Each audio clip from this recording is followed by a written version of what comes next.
I am Wright, and I design games for Electronic Arts. I think I played chess at a very early age, but then quickly kind of discovered Go, and from a fairly young age enjoyed that, and still to this day think that's probably like the best game ever invented in terms of its simplicity, yet the depth of strategy. I got started in games. I bought a computer, an Apple II, back in 1980 or so, right after they first came out. And I was heavily into robots at that point, kind of building weird home-built robots. And I bought it to control my robots and taught myself to program it. And right about that time, I was living in New York, and there was like one computer store, one PC store in all of New York City. And they started selling some of the very first computer games that were like in shrink-wrapped, Ziploc bags. And started playing a couple of those and got just totally taken with them, these like little simulations. And then started learning about simulation programming and AI and stuff like that. And found that I was wasting so much time with that computer that I thought, I better start, making some money at this, or I'm just going to blow all my money on this computer. So that's when I decided to make my first game. Probably Gary Carlston at Broderbund Software. That was where I sold my first game. I decided to publish Wright on Bungling Bay. And for many years thereafter, Gary, I think, kind of became my mentor in business. The Carlston brothers that ran Broderbund were just, the nicest guys you'd ever meet. They were enjoying what they were doing. They treated everybody very fairly and honestly. And I'd say he was kind of a great mentor for me in the games industry. I went to about 5 years of college, but never got a degree. Studied a lot of weird things from like architecture to mechanical engineering to whatever.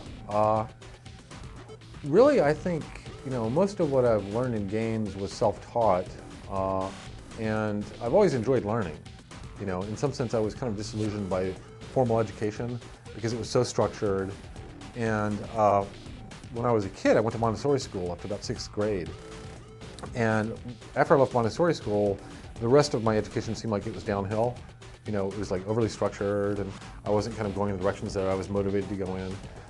So when I've been freeform and allowed to kind of pursue the things that interest me, I can learn them very fast, and I really enjoy doing that, which is kind of why, one of the reasons why I enjoyed the games industry was that I can kind of pick a subject, whatever it is, research it, have fun, kind of build a game out of it, and then my interests can kind of bring me wherever they go, as opposed to me kind of being stuck in learning accounting methods or something. I like making stuff. And the kind of games that we make is actually kind of a level above that, where we're making things that allow other people to make stuff. And it's really interesting to see people get creative leverage with tools and to make stuff, that surprises them.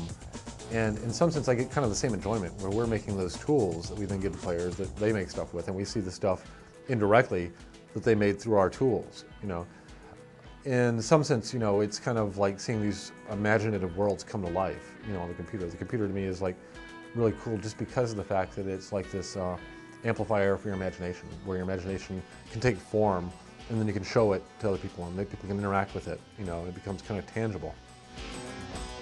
Well, some people will consider a game a financial success if it sells so many units.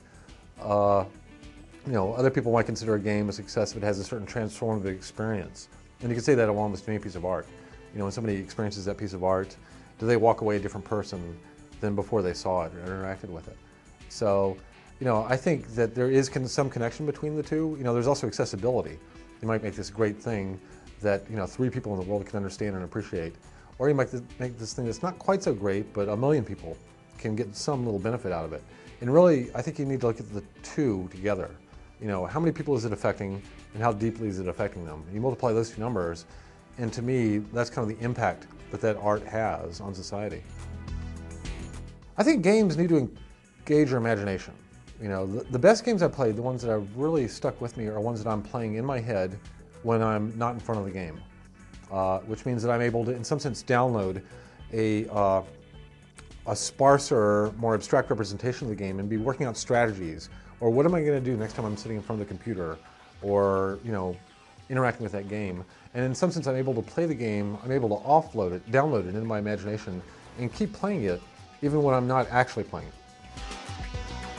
I think the game industry is starting to take the path of the film industry, where it's getting very risk adverse. Part of that is the development budgets are getting so incredibly expensive that it feels so risky to take a chance on something nobody's ever seen before. People tend to instead chase genres. You know, whatever the best-selling game was last year, everybody says we want, you know, World of Warcraft or whatever it was this year. We want a better version of that.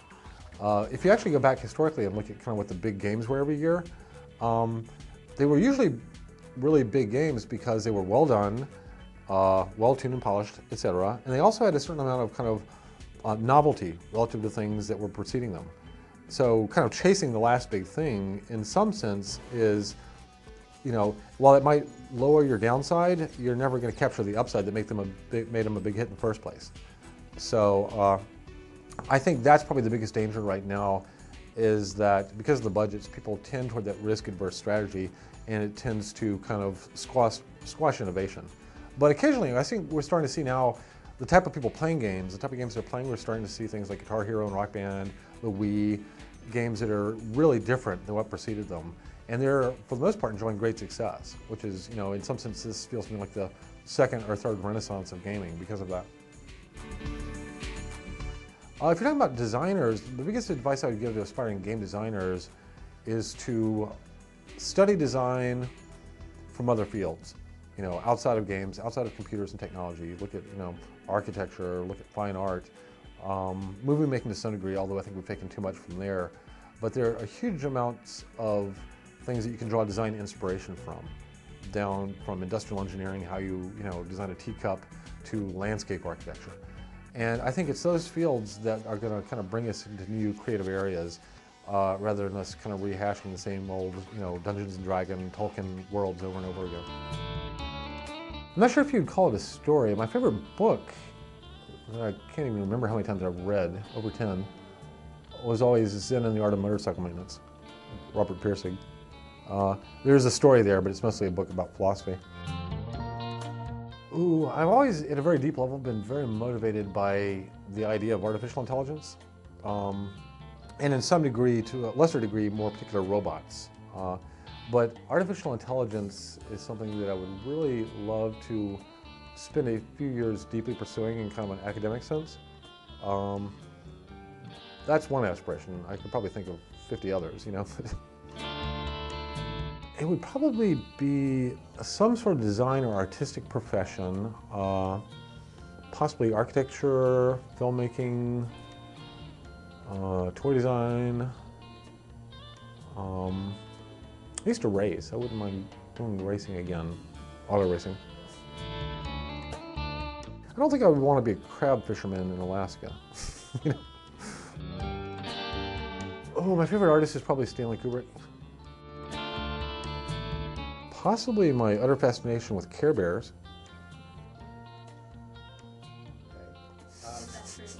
Yeah, I can tell you more than you want to know about Care Bears. Oh, you want to know about Care Bears? Yeah, because they live in Care-a-Lot, which is above the forest of feelings, where the Care Bear cousins live, which is above Earth. But the Care Bear cousins aren't even bears. They're like lions and monkeys and things, but they call them Care Bear cousins. Yeah. They have these like particle beam weapons in their stomach, and when they get really upset, they fire this like Star Wars thing, you know? They're cool. And the stars, they like lord over these little stars. They're like the slave race to the Care Bears. Probably Holy Crap. I like the way you can deliver that. I mean, it has a lot of totally different deliveries. Like, you know, something really cool. Holy crap, you know, that's cool. Somebody stepped on your foot. Holy crap, you stepped on my foot. You know, not quite as good as fuck, but you know, it's a little bit more nostalgic. You know, I like a lot of old '70s rock and roll. You know, Genesis, Jethro Tull, stuff like that. That's kind of nostalgic music. I like some of the more new age fusion stuff like Enigma, Delirium. It kind of runs the gamut. I just got the new Advance Wars on the DS and been playing that a lot. And Rock Band. Probably those two the most. I've been playing Call of Duty 4 a bit also.